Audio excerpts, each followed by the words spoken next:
आज हम लोग पढ़ेंगे integration by method of substitution.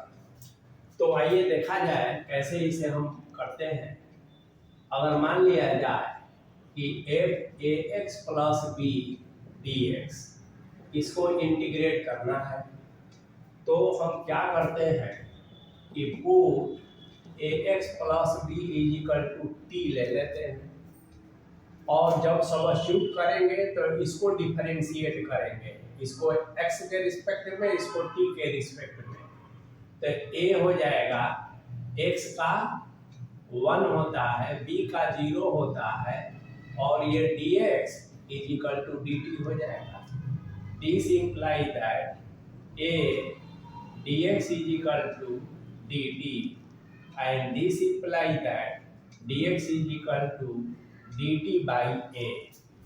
तो अब हमारा ये जो इंटीग्रांड हो गया ऐसे हो गया, यहाँ f और t लिख देंगे और dx के जगह पर dt बाई 2 कर देंगे, यानी 1/2 बाहर हो जाएगा और फिर ft dt हो जाएगा।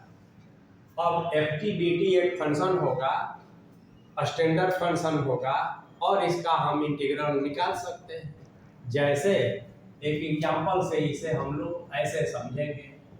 देखिए, अगर मान लिया जाए कि आपसे कहा जाए कि cos 2x प्लस 4 का इंटीग्रेशन कीजिए dx, तो आप तो केवल cos x का जानते हैं, sin x, तो क्या करेंगे, इसमें पुट कर देंगे 2x plus 4 is equal to T.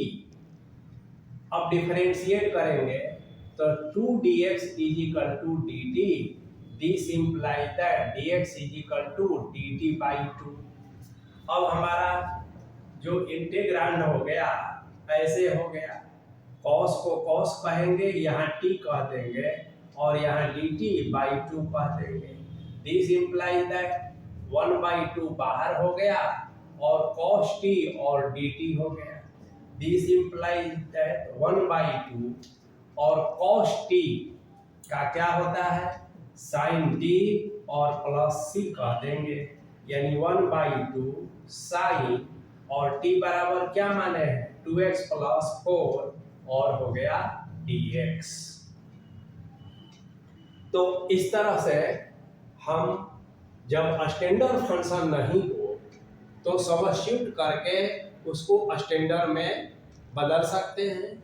और सब्स्टिट्यूशन का कुछ मेथड्स है कि आप जिसे सब्स्टिट्यूट करेंगे, क्योंकि यहाँ dx है और आप दूसरे वेरिएबल t के रिस्पेक्ट में आप इसको बदल रहे हैं, सब्स्टिट्यूट कर रहे हैं, तो dx को भी dt के टर्म्स में लाना होगा, इसीलिए डिफरेंशिएट कर दिया जाता है। अब इससे एक आप निष्कर्ष पर पहुंचिएगा, देखते ही क्वेश्चन आप बना दीजिएगा। जैसे अगर e to the power x 2x plus 1 dx हो, तो बिना इसको सॉल्व किए हुए डायरेक्ट आप कह सकते हैं। देखिए कैसे, ये ax प्लस b जो है ना लीनियर है, x में लीनियर है, और x का कोफिशिएंट a है, b तो कांस्टेंट है। यहाँ भी देखिए 2x प्लस 4 यह लीनियर है और x का कोफिशिएंट 2 है। तो जो x का कोफिशिएंट होता है उसी से भाग कर देते हैं, साइन का कोसे होगा, लेकिन चूंकि यहाँ x का कोफिशिएंट 2 है तो एक 1/2 से मल्टीप्लाई कर देते हैं। अब इसके आधार पर आप देखेंगे कि बहुत सारा जो क्वेश्चन है बिना आप सब्स्टिट्यूशन का यूज किए स्टैंडर्ड अगर रिजल्ट आपको याद है तो आप कर सकते हैं। जैसे मान लिया जाए कि integration of sec square x minus 7 dx, तो देखिए सेक स्क्वायर का tan होता है, तो ये आपका कहेंगे tan x minus 7 okay plus c, और x का कोफिशिएंट यहाँ 1 है तो 1/1, कोई फर्क नहीं पड़ा। यदि आप देखेंगे कि 3x प्लस 4 का पावर 2 है dx, तो x to the power n वाला फॉर्मूला लगाएंगे तो देखिए 3x प्लस 4 का क्यूब बाई 3 प्लस c, और x का कोफिशिएंट क्या है 3 है, तो यहाँ एक 1/3 से मल्टीप्लाई कर देते हैं। और भी देखिए क्वेश्चन है, अगर मान लिया जाए कि कोसेक स्क्वायर 7 माइनस 4x है dx, 7 माइनस 4x है dx, तो क्या करते हैं, कोसेक स्क्वायर का कॉट होता है, कोसेक स्क्वायर का माइनस कॉट x होता है, तो आप माइनस कॉट x यहाँ लगा दीजिए, तो x के जगह पर 7 माइनस 4x है प्लस c, और x का कोफिशिएंट यहाँ -4 है, तो एक 1/-4 से इसमें मल्टीप्लाई कर देते हैं। अब ये अलग बात है कि माइनस माइनस प्लस होता है, तो 1/4 cot 7 minus 4x plus c हो जाएगा। तो सब्स्टिट्यूशन में हम लोग ऐसा करते हैं। दूसरा एक सवाल लेते हैं, जैसे मान लिया जाए कि e to the power x/7 plus 4 है dx, तो आप जानते हैं कि e to the power x का e to the power x से होता है, तो सीधे लिखेंगे e to the power x/7 plus 4, और x का कोफिशिएंट 1/7 है, तो आप कहेंगे 1/1/7 यानी 7 e to the power x plus 4। तो इस तरह से जब किसी फंक्शन या इंटीग्रांड में लीनियर हो और x का कोफिशिएंट हमें मालूम हो, तो यह स्टैंडर्ड ही होता है, केवल x का जो कोफिशिएंट है उससे हम मल्टीप्लाई कर देते हैं 1 करके, या यो कहे डिवाइड कर देते हैं। अब देखिए सब्स्टिट्यूशन में अलग अलग सवाल होंगे, आप अलग अलग बनाएंगे उसको। जैसे अगर 1/3 माइनस 4x dx है, तो 1/x का log x होता है, तो ये आप सीधे कहेंगे log 3 minus 4x plus c, और x का कोफिशिएंट -4 है, तो -1/4 से मल्टीप्लाई कर दीजिए। अगर मान लिया जाए कि आपसे पूछा जाए कि केवल x/2, तो यह भी लीनियर है, कांस्टेंट यहाँ 0 है, तो माइनस cos x/2 ही होता है, और x का कोफिशिएंट 1/2 है, तो 1/1/2 प्लस c, यानी -2 cos x/2 plus c answer हो गया। अब देखिए मान लिया जाए कि e to the power x cos e का पावर x यह एक इंटीग्रांड है, और इसे आपको सब्स्टिट्यूशन मेथड से इंटीग्रेट करना है, तो कैसे करेंगे, तो देखिए हम e to the power x को यदि z या t कुछ मान लें, तो दिस इंप्लाई दैट e का पावर x का डिफरेंशिएशन e का पावर x से होता है, और ये dz हो जाएगा।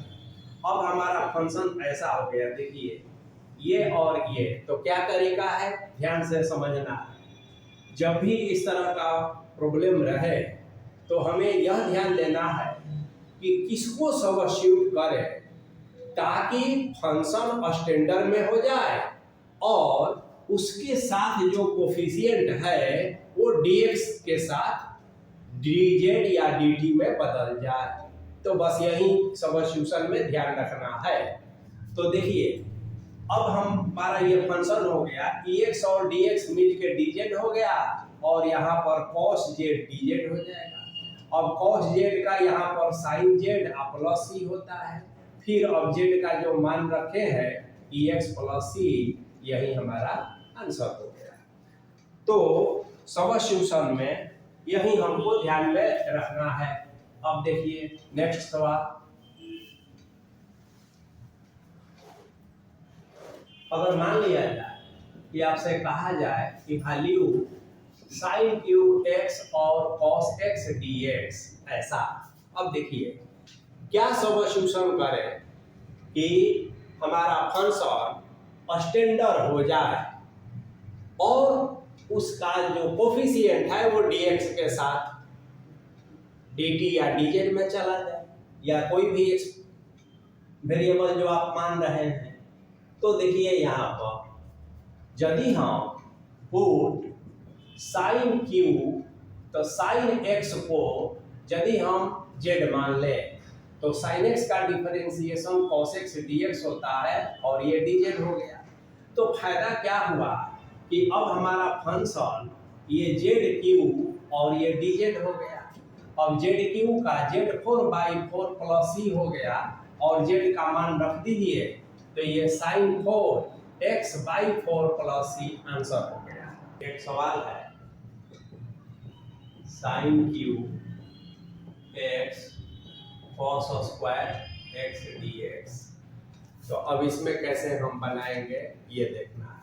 तो देखिए I इक्वल टू ये साइन स्क्वायर एक्स कह के और यहाँ साइन एक्स कह दिया जाए, यहाँ कॉस स्क्वायर एक्स और dx कह दिया जाए।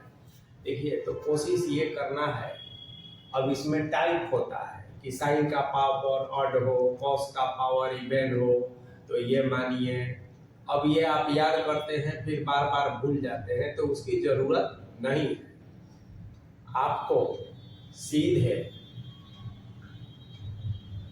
फंडामेंटल जो रूल है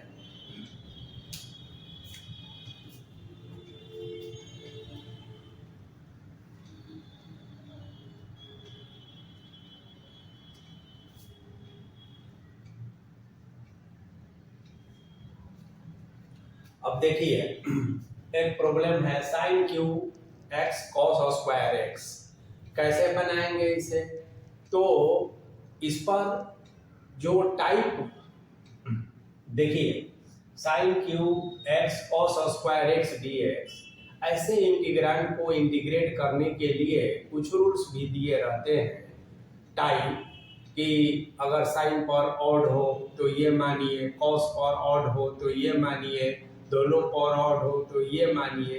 तो ये जो है अच्छा है, आप उसको याद रख सकते हैं, लेकिन फिर भूलने का भी खतरा रहता है। तो यदि आप इसका जो मूलभूत सोचने की जो प्रक्रिया है, तरीका है, अगर उस पर आपकी पकड़ बन रहा है तो फिर वो रटने की जरूरत ही नहीं है।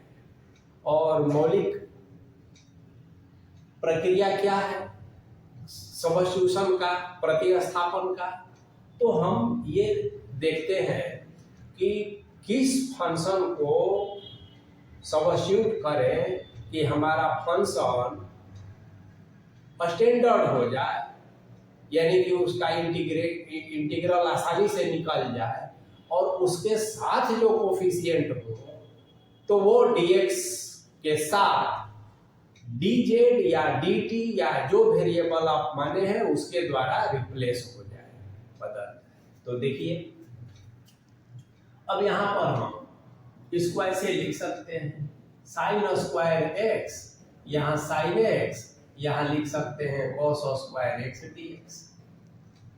अब क्या करें हम कि इस साइन स्क्वायर को फिर से हम cos स्क्वायर x ऐसे लिख सकते हैं, यहाँ cos स्क्वायर x लिख दिए, यहाँ sin x और dx लिख दिए, और अब पुट करते हैं क्या कि cos x equal to z।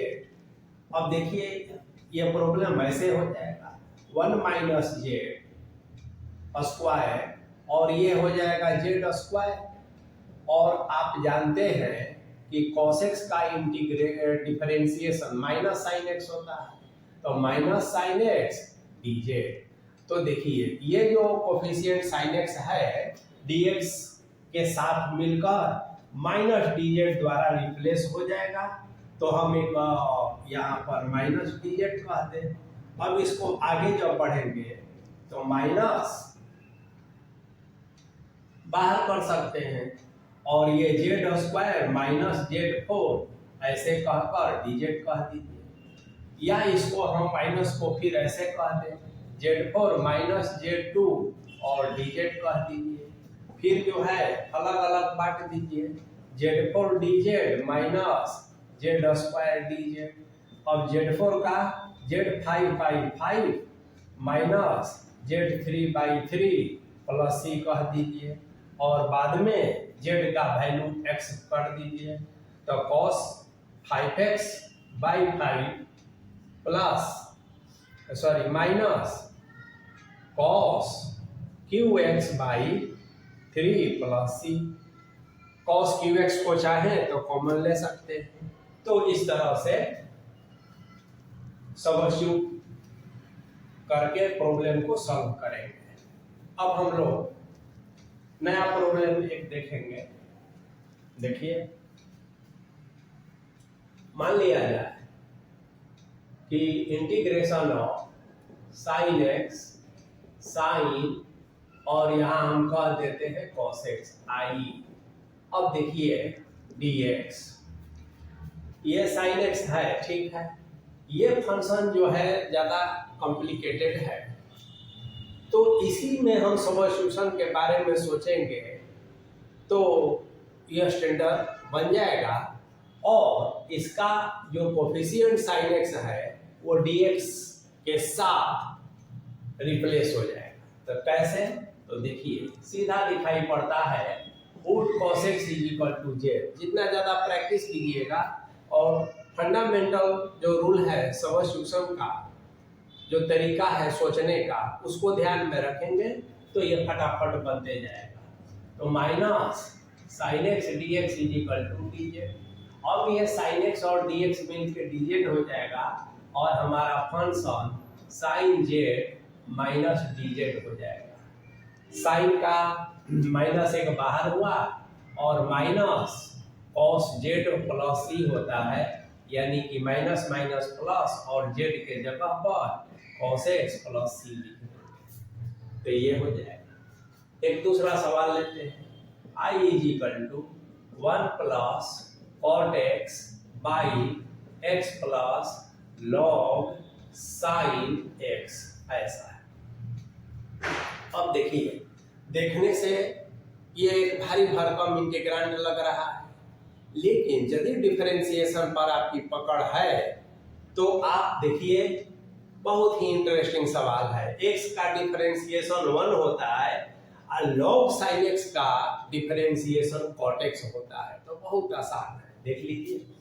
तो आप x plus log sin x = t मान लीजिए या z मान लीजिए। तो 1 प्लस log है तो ये sin x हो गया, और sin x का चेन रूल से करेंगे तो cos x हो जाएगा, और dx तो रहेगा ही, ये dt हो जाएगा, यहाँ dx है। अब देखिए 1 प्लस cos बटा sin तो cot x हो जाएगा, ये dx हो जाएगा = dt हो जाएगा। अब सवाल बहुत आसान हो गया, 1/t dt, और 1/t का आप जानते हैं log t प्लस c हो गया, = आप जानते हैं t का वैल्यू यहाँ पुट कर दीजिए, तो x प्लस log और यहाँ कर दीजिए sin x प्लस c। तो सब्स्टिट्यूशन के प्रॉब्लम को हम लोग ऐसे बनाएंगे। अब देखिए आगे, देखिए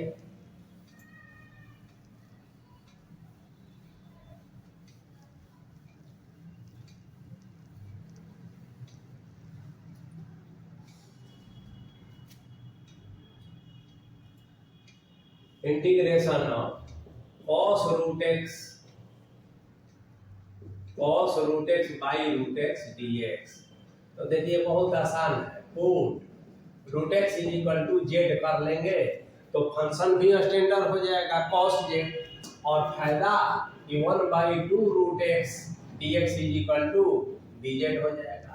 तो हमारा फंक्शन ये cos z और ये मिलकर 2dz हो गया, 2 बाहर हो गया, cos z और dz, ये तो आप जानते हैं। बाद में जहां जहां z है वहां सब्स्टिट्यूट कर लेंगे। चलिए दूसरा एक सवाल लेते हैं, log एक्स का होल स्क्वायर बाई एक्स। बहुत आसान है, क्योंकि आप डिफरेंशिएशन जानते हैं तो log x is equal to z, इसलिए 1 by x d x is equal to d z. तो हमारा जो इंटीग्रांड हो गया जेड स्क्वायर, और ये तो डी एक्स है तो डी जेड के साथ चला गया, यानी Z cube by 3 plus he Z का मान रख दीजिए। तो दूसरा सवाल लीजिए, integration of I 2 cos x minus 3 sin x by 6 cos x plus 4 sin x, ये प्रॉब्लम देते हैं। तो यदि आप ध्यान से देखेंगे तो cos x का इंटीग्रेशन माइनस sin x होता है और sin x का cos x होता है। रहा ये 6 और 4 का, तो इससे कोई परेशानी नहीं होगी, कॉमन ले लेंगे। तो हम सीधा पुट कर देते हैं 6 cos x plus 4 sin x is equal to t।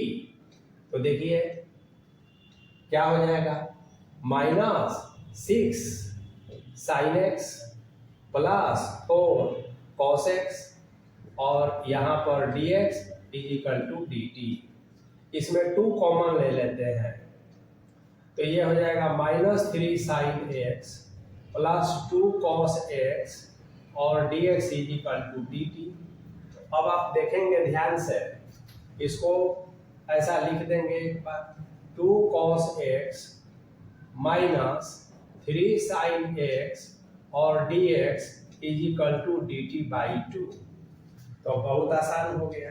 अब I is equal to 1 by t हुआ, इतना और dx को मिलाकर क्या लिख देंगे, dt बाई 2 हो गया, और ये आसानी से बन जाएगा। तो सब्स्टिट्यूशन में हम लोग ऐसे ही बनाते हैं। अब एक दूसरा सवाल देखिए,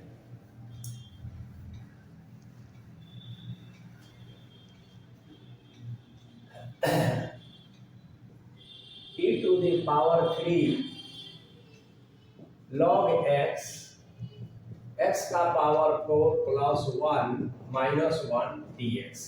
अब देखिए ये जो प्रॉब्लम है कंसेप्चुअल प्रॉब्लम है, लॉग का कंसेप्ट आपका क्लियर होना चाहिए। देखने में ये डरावना लग रहा है, लेकिन है बहुत आसान। ध्यान दीजिए, आप तो इस रिजल्ट को जानते हैं, लॉग में अगर बेस नहीं दिया रहे तो बेस क्या होता है, e। तो अब इसको हम ऐसे लिख सकते हैं, e का power log base e x का पावर q, और इसको लिख सकते हैं x4 प्लस 1, और यहाँ लिख सकते हैं dx। आगे जब बढ़ते हैं तो आप जानते हैं ये इंपॉर्टेंट रिजल्ट होता है, ये खत्म हो गया, और यहाँ हो गया x प्लस 1 dx। अभी बहुत आसान हो गया, put x plus 4 1 is equal to z, इसलिए 4x क्यूब और dx is equal to dz हो गया, इसलिए x क्यूब dx बराबर dz बाई 4 हो गया। अब ये सवाल कितना आसान हो गया, x क्यूब dx जो है तो 1 बाई जेड और यहाँ dz बाई 4 हो गया। अब इसे आप बना लेंगे तो ये आपका क्लियर हो जाएगा। आगे सवाल दूसरा लेते हैं।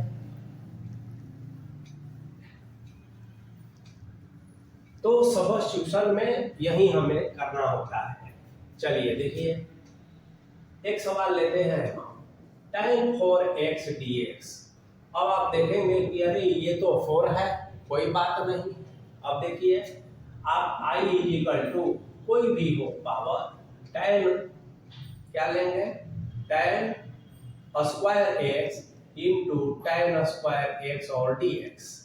फिर i इज इक्वल टू कह देंगे, तो ये tan स्क्वायर x और एक tan स्क्वायर वो sec square x minus dx और dz कह देंगे। आगे जब इसको तोड़ेंगे तो देखिए tan square x sec square x minus, फिर ये हो जाएगा tan स्क्वायर x dx। फिर आगे जब तोड़ेंगे इसको तो इसको हम i1 कह लें, इसको हम i2 कह लें, अब पहले I1 इसको एक नंबर मान लें, I1 को पहले सॉल्व करें। तो देखिए tan स्क्वायर x और sec स्क्वायर x dx, ये तो बहुत आसान है। कैसे? तो put tan x is equal to z, इसलिए sec square dx is equal to क्या हो गया? dz।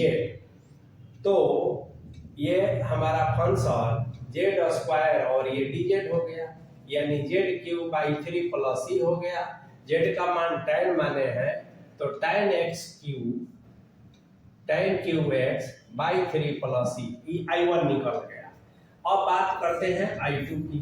तो I2 आपका tan स्क्वायर x है। अब इसको आप sec स्क्वायर x -1 कह सकते हैं, क्योंकि sec square x minus tan square x जो है 1 होता है। अब इसको सेपरेट कर दीजिए, sec स्क्वायर x dx, यहाँ dx रहेगा, यहाँ भी dx रहेगा, और माइनस ये dx, sec स्क्वायर का tan x होता है, माइनस x होता है, प्लस c होता है। अब I1 और I2 दोनों को लेकर इसमें पुट कर दीजिए, और C1 C2 के लिए एक ही c लिख दिया जाता है, क्योंकि कांस्टेंट में कांस्टेंट को जोड़ेंगे तो कांस्टेंट ही होगा, और माइनस करेंगे तो भी कांस्टेंट ही होगा। तो इस तरह से tan 4 का आप कर सकते हैं, cot 4 का भी कर सकते हैं। अब देखिए दूसरा सवाल लिख लेते हैं। Integration of tan 4 root x sec square root x by root x और dx। अब देखिए ये रूट x को पहले हम z मान लेते हैं, ठीक है ना? तो क्या होगा? Put root x is equal to z, इसलिए 1/2 root x dx is equal to dz। तो ये और ये मिलकर जो है 2dz हो जाएगा, और हमारा integrand tan 4z sec square z और dz और 2 बाहर हो जाएगा। तो ऐसा हो गया। अब ध्यान दीजिए, फिर से इसमें एक बार आप सब्स्टिट्यूट करेंगे तब जाकर ये सवाल होगा। तो put tan z is equal to t कह देंगे, तो ये sec square z dz is equal to dt कह देंगे। अब ये इंटीग्रांड हमारा 2 और ये t का पावर 4 और ये हो जाएगा dt, यानी कि 2t 5/5 प्लस c हो जाएगा। 2t के जगह पर क्या पुट करेंगे? tan z ऐसे बाई इतना बराबर 2, और tan 5 z के जगह पर क्या पुट करेंगे? Root x by 5 plus c। तो यह आपका फाइनल आंसर हो गया। चलिए, तो इस तरह से सब्स्टिट्यूशन के जो प्रॉब्लम होंगे आप इसको सॉल्व करते हैं। अब देखिए एक दूसरा सवाल लेते हैं। 1/1 माइनस tan x और dx। तो सबसे पहले हम tan x को सिंप्लीफाई कर लेते हैं। I is equal to 1/1 minus ये sin x by cos x होता है dx। आगे बढ़ेंगे तो ये देखिए cos x ऊपर चला जाएगा और ये हो जाएगा cos x minus sin x dx। तो यानी ऐसा हम लिख देते हैं, यहाँ पर cos x बटा में यहाँ हो जाएगा cos x minus sin x dx। अब देखिए ध्यान से, ये जो रिजल्ट है तो चाहे ये दिया हो चाहे ये दिया हो, दोनों का बनाने का तरीका एक ही होगा। यदि यहाँ दिया है तो डायरेक्ट यहाँ से शुरू कर देंगे, यदि ये दिया है तो इसको इस रूप में लाएंगे। अब यहाँ कभी प्लस हो सकता है, कभी कुछ भी हो सकता है, कभी 1 प्लस tan x हो सकता है, कभी बाई 1 माइनस tan x हो सकता है। अब इसको कैसे हम सॉल्व करते हैं तो सोचना है। तो देखिए क्या करेंगे, हम ये cos x minus sin x अपने से लगा देते हैं और यहाँ पर प्लस कर देते हैं, और यहाँ cos x देखिए प्लस sin x यहाँ अपने से लगा देते हैं। ठीक है ना।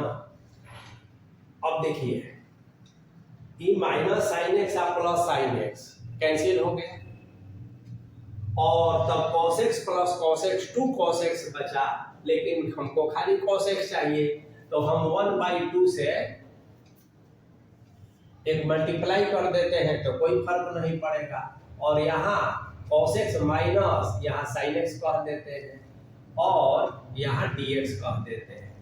अब देखिए 1/2 तो रहेगा ही, अब एक बार ये इसके नीचे जाएगा तो cos minus x cos minus x, तो केवल dx हो जाएगा, ये कैंसिल हो गया, प्लस अब एक बार ये जाएगा cos x minus cos x plus sin x by ये हो जाएगा cos x minus sin x और dx, और बंद कर देंगे, यानी 1/2 और x हो गया।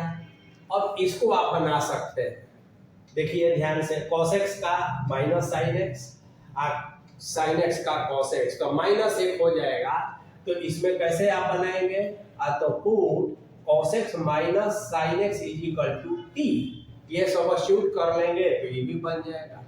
तो इस तरह से अलग अलग प्रॉब्लम लेंगे और उसको हम लोग सब्स्टिट्यूट करेंगे, ज़्यादा से ज़्यादा क्वेश्चन का प्रैक्टिस करेंगे तो इस पर आपकी पकड़ बनेगी। एक और सवाल देखते हैं, I is equal to 1 dx x4 plus 1 ऐसा।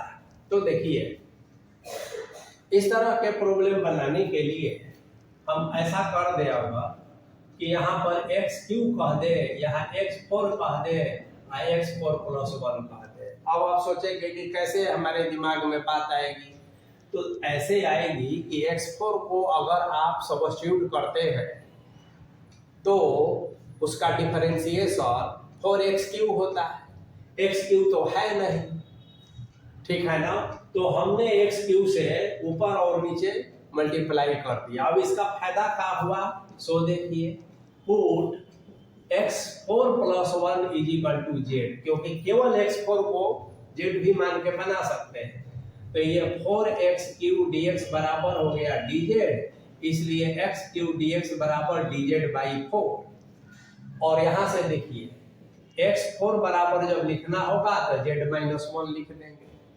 अब जो है देखिए ध्यान से, ये तो मिल के हो गया dz बाई 4 और यहाँ हो गया देखिए z माइनस 1 और यहाँ हो गया z, और ये हो गया आपका dz बाई 4 कॉमन हो गया। और अब देखिए 1z माइनस 1 इंटू z और ये हो गया dz, तो ये बहुत ही एक आसान सवाल है, dz ऐसा। देखिए इसको हम लोग पार्शियल फ्रैक्शन के द्वारा अलग अलग बांट देंगे, और उसके बाद इसका डिफरेंशिएशन तो कैसे बांटेंगे, पार्शियल फ्रैक्शन बाद में पढ़ना है, उसमें हम लोग डिटेल्स में पढ़ेंगे।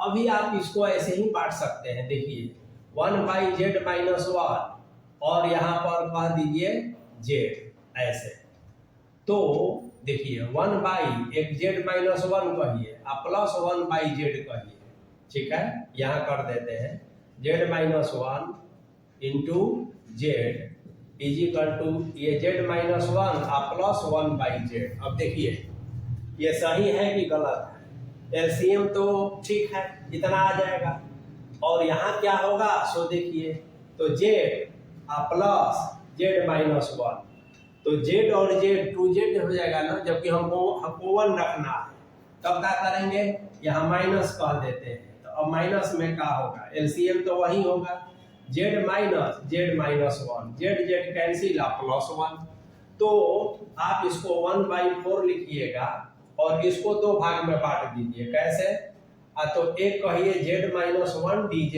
और एक को कह दीजिए 1/z dz, हो गया 1/z का, तो यहाँ लिख देते हैं 1/4 हो गया, ठीक है ना, और इसका हो जाएगा log z माइनस 1 माइनस इसका हो जाएगा log z प्लस c, तो ये जहाँ जहाँ जेड है वहाँ x4 + 1 पुट कर देंगे और इस आंसर को और सिंप्लीफाई कैसे करेंगे, तो लॉग का नियम लगाकर, तो 1/4 कहिए, यहाँ लॉग कह दीजिए z - z ऐसे कह के और प्लस c कह दीजिए, या 1/4 कहिए, लॉग कहिए, ये 1 - 1/z कुछ भी कह सकते हैं और यहाँ z का मान पुट कर दीजिए, तो ये आंसर होगा। तो इस तरह के प्रॉब्लम का तो अभी हम लोग integration by method of substitution के तहत प्रॉब्लम का प्रैक्टिस किए, इसका बेसिक कंसेप्ट सीखे कि कैसे हम सब्स्टिट्यूट करते हैं किसी भी इंटीग्रांड को कि फंक्शन हमारा स्टैंडर्ड हो जाए और उसके साथ जो भी कोफिशिएंट्स हो वो dx के साथ गायब हो जाए, वानिश हो जाए। तो इस तरीका से हम इसको इंटीग्रेट कर देते हैं।